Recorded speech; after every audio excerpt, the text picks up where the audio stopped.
जब माननीय प्रधानमंत्री श्री नरेंद्र मोदी ने देश का नेतृत्व संभाला और बाबा साहेब के चिंतन और उनकी विरासत को समावेशी भारत, विकसित भारत के निर्माण का आधार बनाया। सबका साथ, सबका विकास बाबा साहेब के उसी चिंतन का विस्तार है। आइए देवियों सज्जनों, आप सबके करतल ध्वनि के साथ निवेदन करें ऐसे युग दृष्टा प्रधानमंत्री श्री नरेंद्र मोदी जी से वे अपने संबोधन के लिए पधारें, हम सबका मार्गदर्शन करें, हम सबको शुभकामना, अपना शुभ संदेश दें। माननीय प्रधानमंत्री महोदय।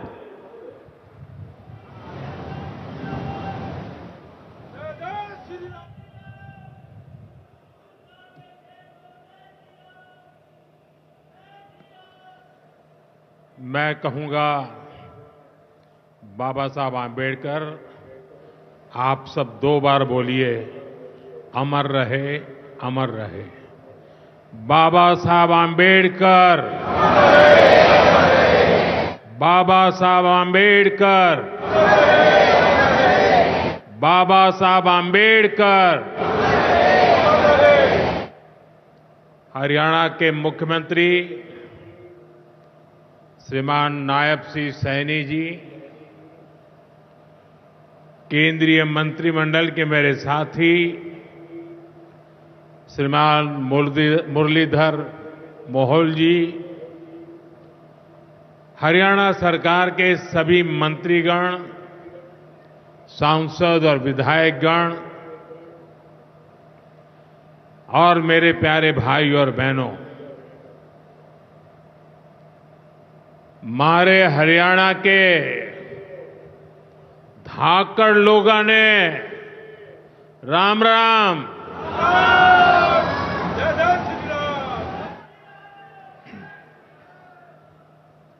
ठाडे जवान, ठाडे खिलाड़ी और ठाडा भाईचारा, यो से हरियाणा की पहचान।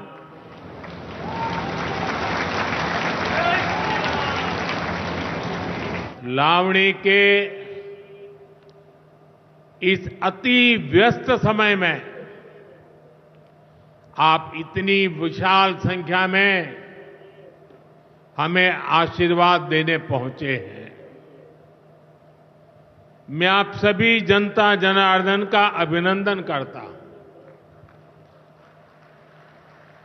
गुरु जंबेश्वर, महाराजा अग्रसेन और अग्रोहा धाम को भी श्रद्धापूर्वक नमन करता हूं। साथियों, हरियाणा से, हिसार से मेरी कितनी ही यादें जुड़ी हुई है। जब भारतीय जनता पार्टी ने मुझे हरियाणा की जिम्मेदारी दी थी, तो यहां अनेक साथियों के साथ मैंने लंबे समय तक मिलकर काम किया था। इन सभी साथियों के परिश्रम ने भारतीय जनता पार्टी की हरियाणा में नींव को मजबूत किया है। और आज मुझे ये देखकर गर्व होता है कि भाजपा विकसित हरियाणा, विकसित भारत के लक्ष्य को लेकर पूरी गंभीरता से काम कर रहा है। साथियों, आज का दिन हम सभी के लिए, पूरे देश के लिए और खास करके दलित, पीड़ित, वंचित, शोषित,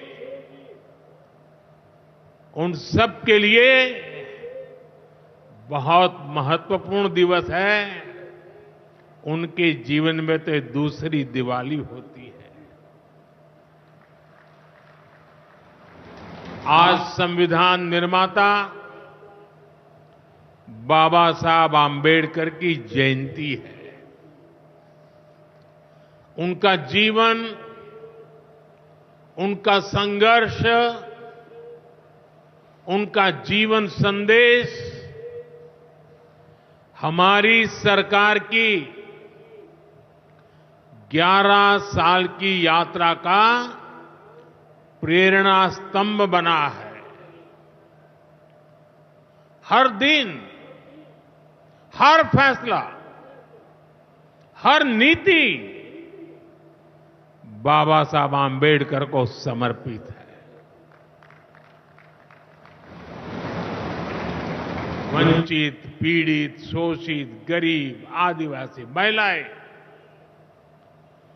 इनके जीवन में बदलाव लाना, इनके सपनों को पूरा करना, ये हमारा मकसद है।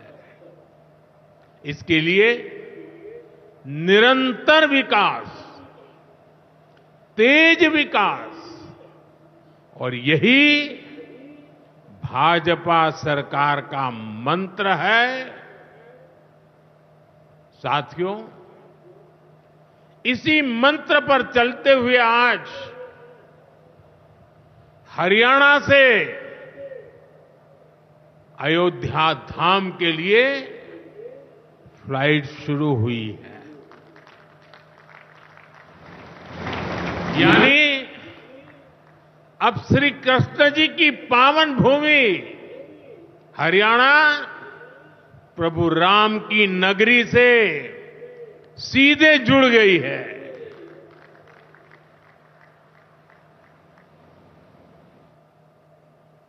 अग्रसेन हवाई अड्डे से वाल्मीकि हवाई अड्डे आज सीधी उड़ान भरी जा रही है। बहुत जल्द यहां से दूसरे शहरों के लिए भी उड़ानें शुरू होगी। आज हिसार एयरपोर्ट की नई टर्मिनल बिल्डिंग का शिलान्यास भी हुआ है। ये शुरुआत हरियाणा की आकांक्षाओं को एक नई ऊंचाई पर पहुंचाने की उड़ान है। मैं हरियाणा के लोगों को इस नई शुरुआत के लिए ढेर सारी बधाई देता हूं। साथियों, मेरा आपसे वादा रहा है, हवाई चप्पल पहनने वाला भी हवाई जहाज में उड़ेगा।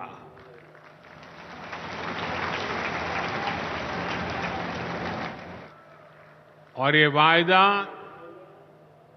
हम देश में चारों तरफ पूरा होता देख रहे हैं। बीते 10 सालों में करोड़ों भारतीयों ने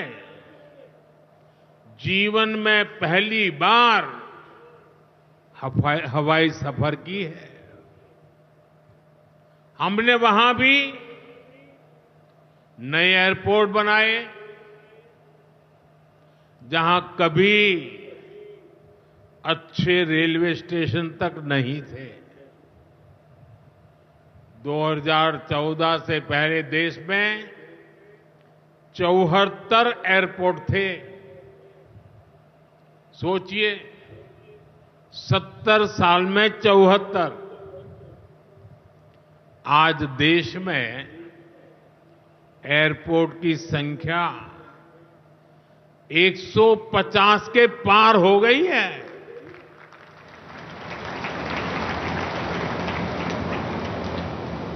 देश के करीब 90 एरोड्रम उड़ान योजना से जुड़ चुके हैं। 600 से अधिक रूट पर उड़ान योजना के तहत हवाई सेवा चल रही है।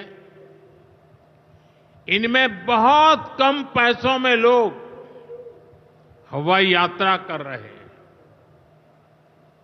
और इसलिए आज हर साल हवाई यात्रा करने वालों का नया रिकॉर्ड बन रहा है।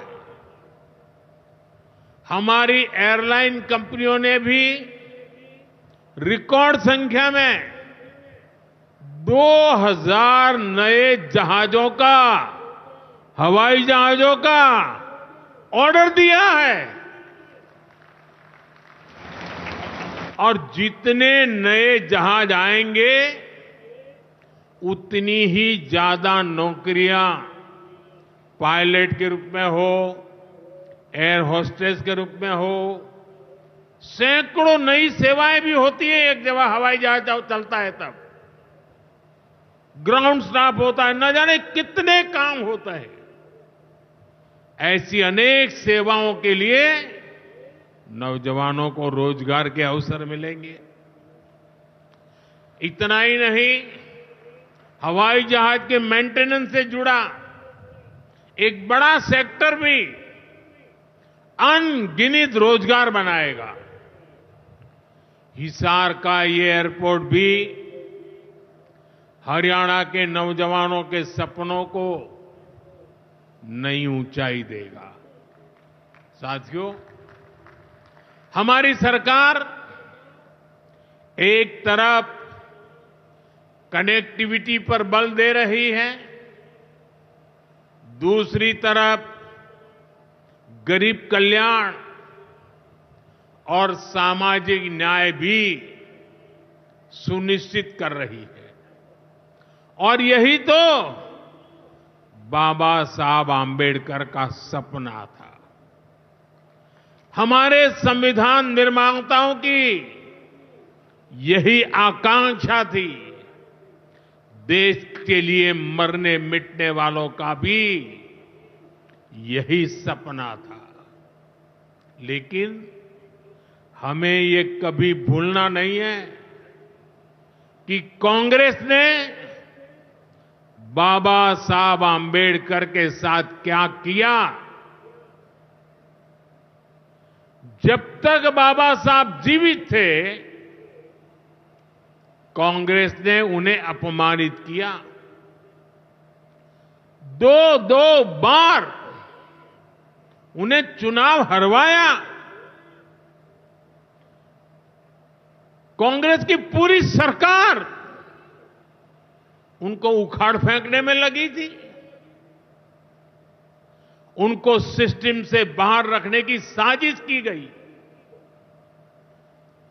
जब बाबा साहब हमारे बीच नहीं रहे तो कांग्रेस ने उनकी याद तक मिटाने की कोशिश की।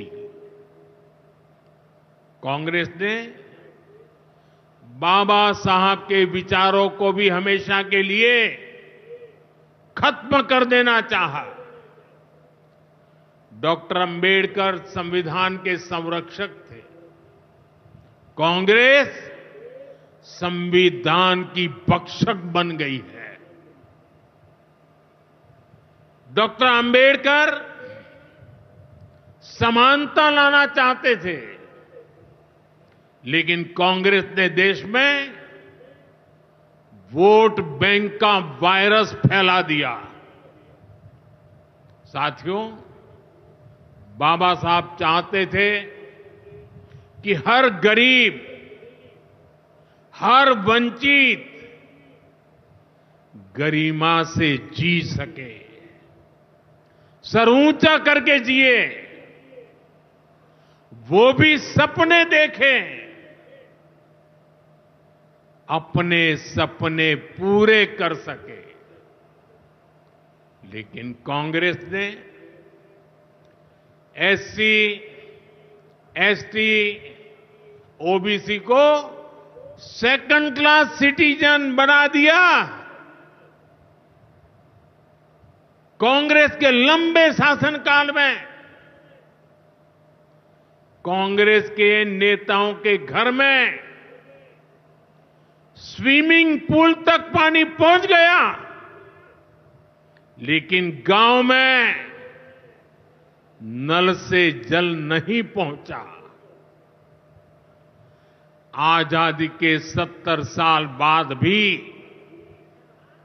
गांवों में सिर्फ 16% घरों में नल से जल आता था। सोचिए, 100 घर में से 16 घर में। इससे सबसे ज्यादा प्रभावित कौन थे? इससे एससी, एसटी, ओबीसी सबसे ज्यादा प्रभावित थे। अरे उनकी इतनी ही चिंता थी, आज जो गली गली में जाके भाषण झाड़ रहे हैं, अरे कम से कम मेरे एससी, एसटी, ओबीसी भाइयों के घर तक अरे पानी तो पहुंचा देते।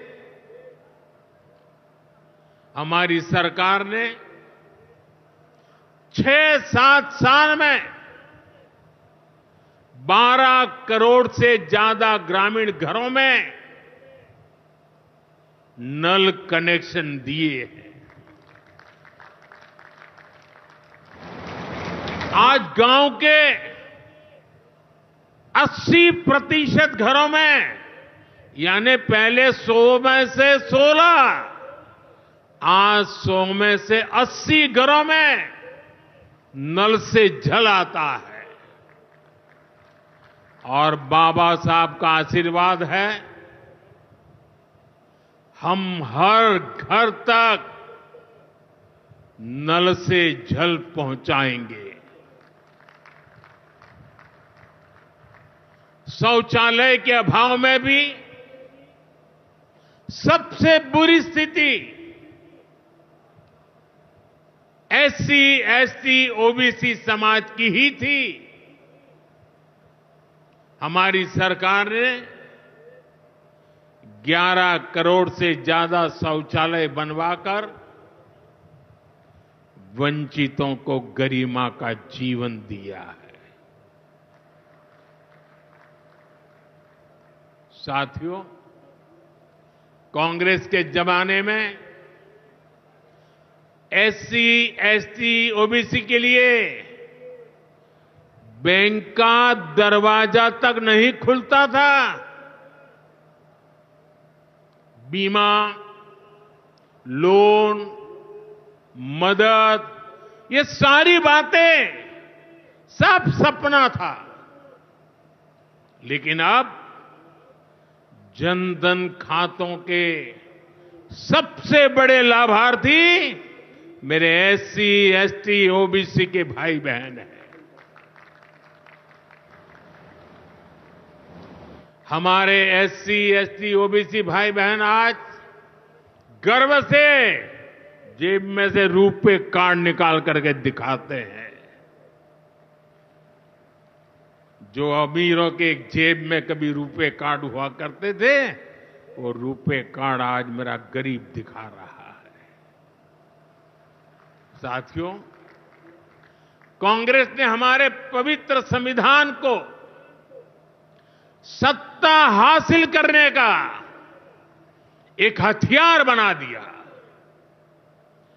जब जब कांग्रेस को सत्ता का संकट दिखा, उन्होंने संविधान को कुचल दिया।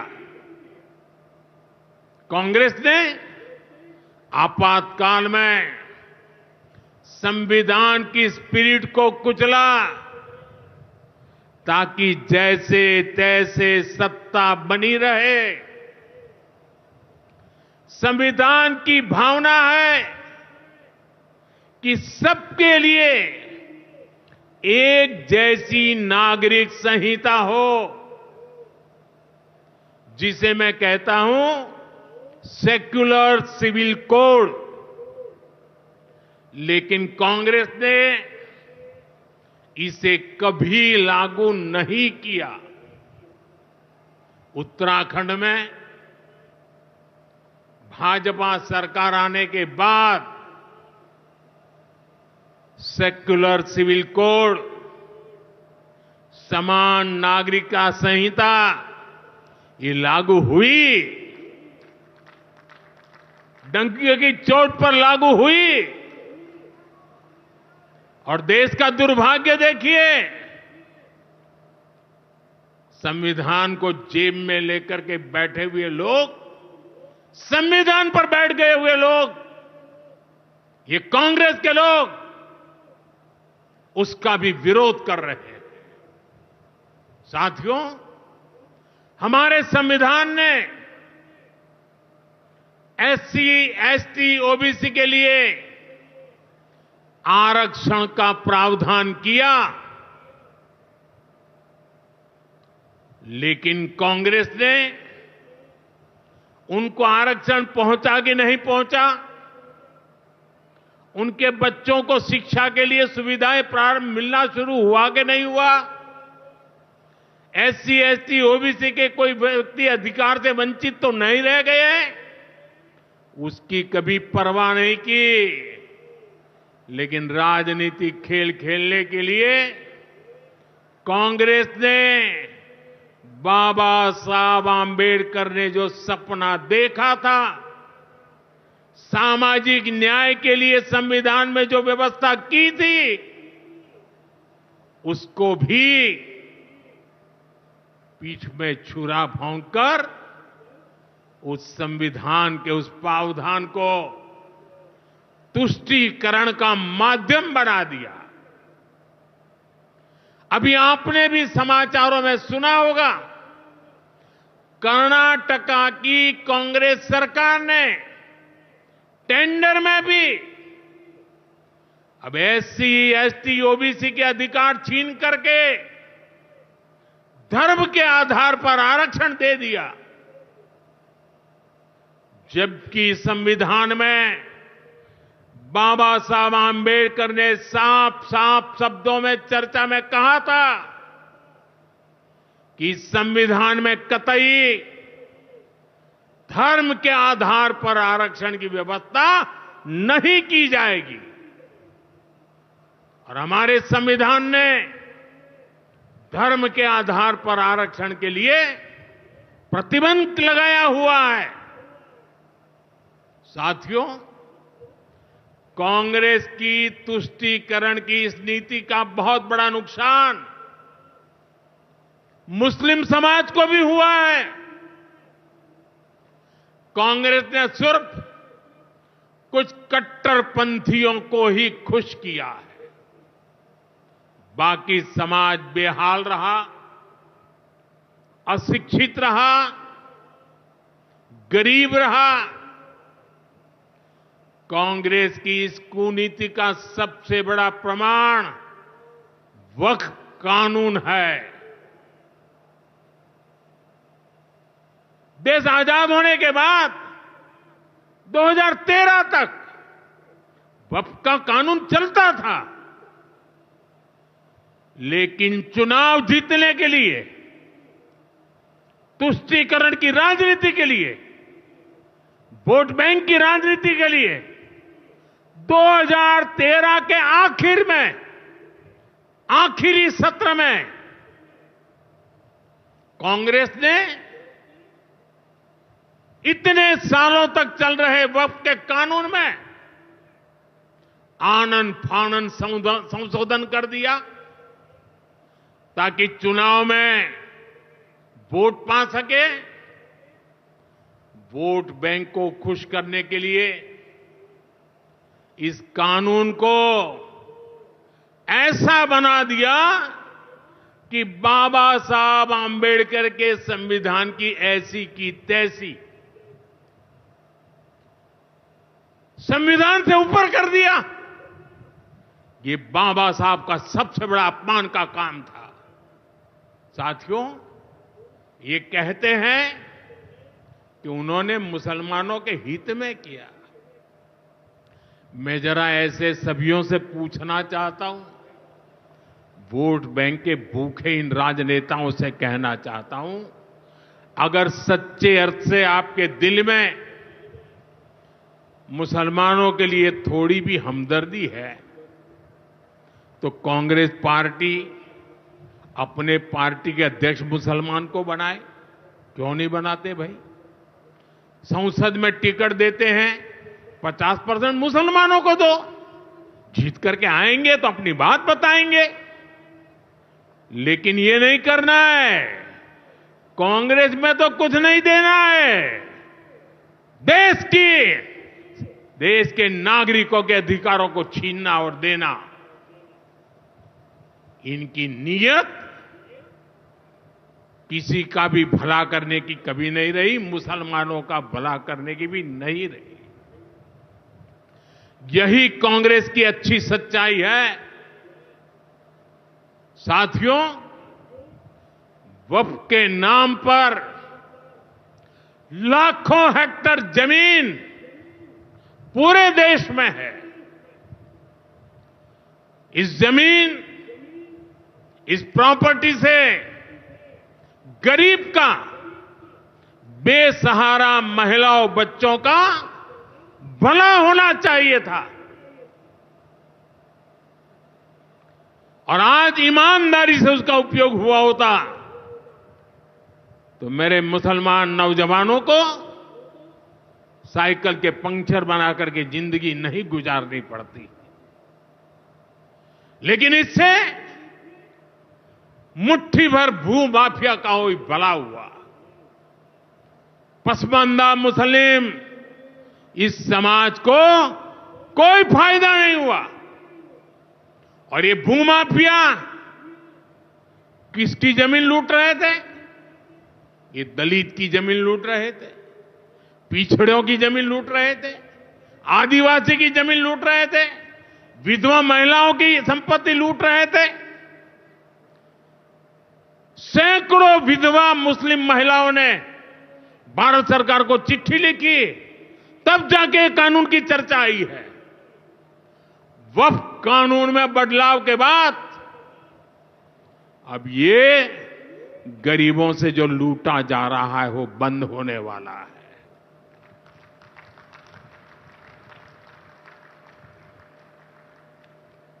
और सबसे बड़ी बात, हमने एक बहुत बड़ा जिम्मेदारीपूर्ण महत्वपूर्ण काम किया है।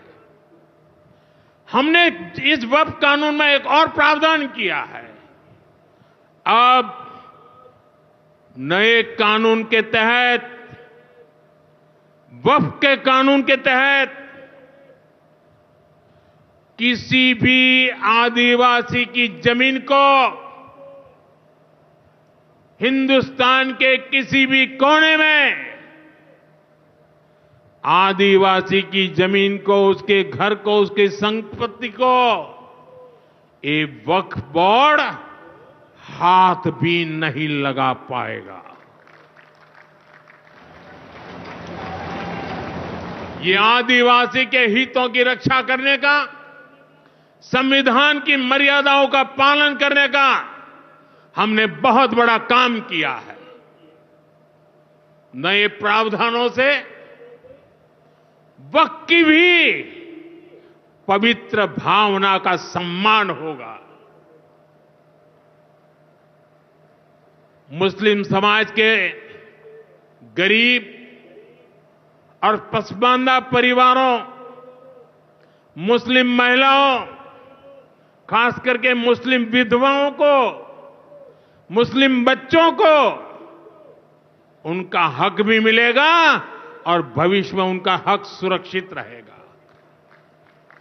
और यही तो बाबा साहब आंबेडकर ने संविधान के स्पिरिट में हमें काम दिया हुआ है।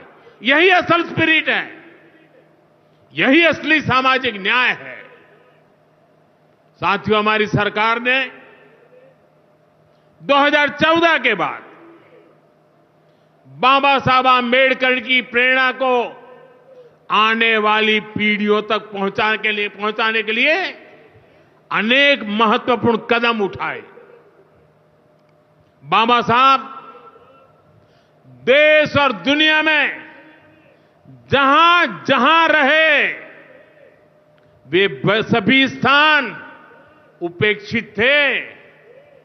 जो संविधान के नाम पर अपनी राजनीतिक रोटी सेकने के लिए निकले हैं, उन्होंने बाबा साहब से जुड़े हुए हर स्थान का अपमान किया, इसे इतिहास से मिटाने का प्रयास किया।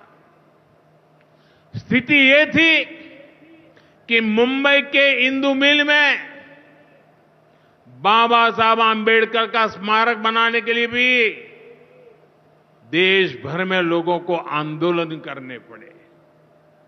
हमारी सरकार ने आते ही इंदु मिल के साथ साथ बाबा साहब आंबेडकर की महू की जन्मभूमि हो, बाबा साहब आंबेडकर जी की लंदन की शिक्षा भूमि हो, दिल्ली में उनकी महापरिनिर्वाण स्थली हो, या फिर नागपुर की दीक्षा भूमि हो, हमने सभी का विकास किया। इनको पंच तीर्थ के रूप में विकसित किया है। मेरा सौभाग्य है कि कुछ दिन पहले ही मुझे दीक्षा भूमि में जाकर, नागपुर जाकर बाबा साहब को नमन करने का अवसर मिला। साथियों, कांग्रेस के लोग सामाजिक न्याय की बड़ी बड़ी बातें करते हैं, लेकिन हमें ये भी याद रखना है कि कांग्रेस ने बाबा साहब आंबेडकर और चौधरी चरण सिंह जी, इन दोनों महान सपूतों को भारत रत्न नहीं दिया था। बाबा साहब आंबेडकर को भारत रत्न तब मिला जब केंद्र में भाजपा के समर्थन वाली सरकार बनी। वहीं हमें गर्व है कि भाजपा की ही सरकार ने चौधरी चरण सिंह जी को भी भारत रत्न दिया है। साथियों, सामाजिक न्याय के, गरीब कल्याण के पथ को हरियाणा की भाजपा सरकार भी निरंतर सशक्त कर रही है। सरकारी नौकरियां की भी हरियाणा में क्या हालत थी, आप सबको पता है। यूं किया करते, जे नौकरी लागनी है तो किसी नेता के गैल हो ले, और न तो रुपया ले आ, बापू की जमीन और मां के तो जेवर भी बिक जाया करते। मुझे खुशी है कि नायब सिंह सैनी जी की सरकार ने कांग्रेस की इस बीमारी का इलाज कर दिया है।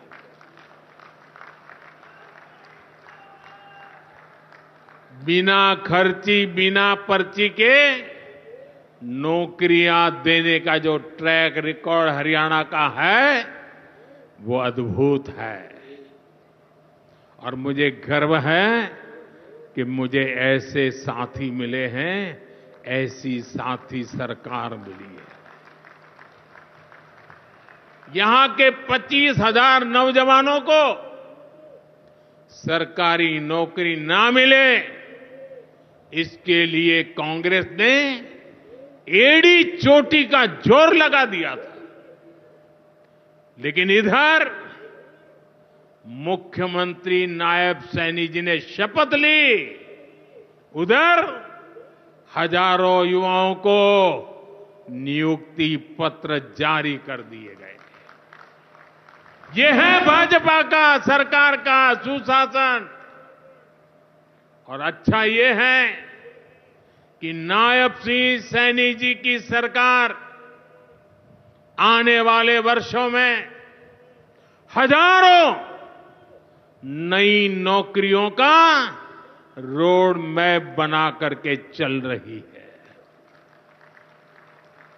साथियों, हरियाणा वो प्रदेश है जहां बहुत बड़ी संख्या में युवा सेना में जाकर देश की सेवा करते हैं। कांग्रेस ने तो वन रैंक वन पेंशन को लेकर भी दशकों तक धोखा ही दिया। ये हमारी सरकार है जिसने वन रैंक वन पेंशन योजना लागू की। अब तक हरियाणा के पूर्व फौजियों को भी ओआरओपी के वन रैंक वन पेंशन के 13,500 करोड़ रुपए 13,500 करोड़ रुपए दिए जा चुके हैं। आपको याद होगा, इसी योजना पर झूठ बोलते हुए कांग्रेस सरकार ने पूरे देश के फौजियों के लिए सिर्फ 500 करोड़ रुपए का प्रावधान किया था। अब आप सोचिए, अकेले हरियाणा में 13,500 करोड़, और कहां 500 करोड़, कैसी आंख में धूल डालने की प्रवृत्ति थी। कांग्रेस किसी की सगी नहीं है, वो सिर्फ सत्ता की सगी है। वो न दलितों की सगी है, न पिछड़ों की सगी है, न मेरे देश की माता बहन बेटियों की सगी है, और न ही वो मेरे फौजियों की सगी है। साथियों, मुझे पूरा विश्वास है कि हरियाणा विकसित भारत के संकल्प को मजबूती देगा। खेल हो या फिर खेत, हरियाणा की मिट्टी की खुशबू दुनिया भर में महक बिखेरती रहेगी। मुझे हरियाणा के अपने बेटे बेटियों पर बहुत भरोसा है। ये नया एयरपोर्ट, ये नई उड़ान हरियाणा के सपनों को पूरा करने की प्रेरणा बने, और इतनी विशाल संख्या में आप आशीर्वाद देने आए, ये मेरा सौभाग्य है। मैं आपको सर झुका करके नमन करता हूं, और अनेक सफलताओं के लिए अनेक अनेक शुभकामनाएं देता हूं, बहुत बहुत बधाई देता हूं। मेरे साथ बोलिए, भारत माता की, भारत माता की, भारत माता की। बहुत बहुत धन्यवाद।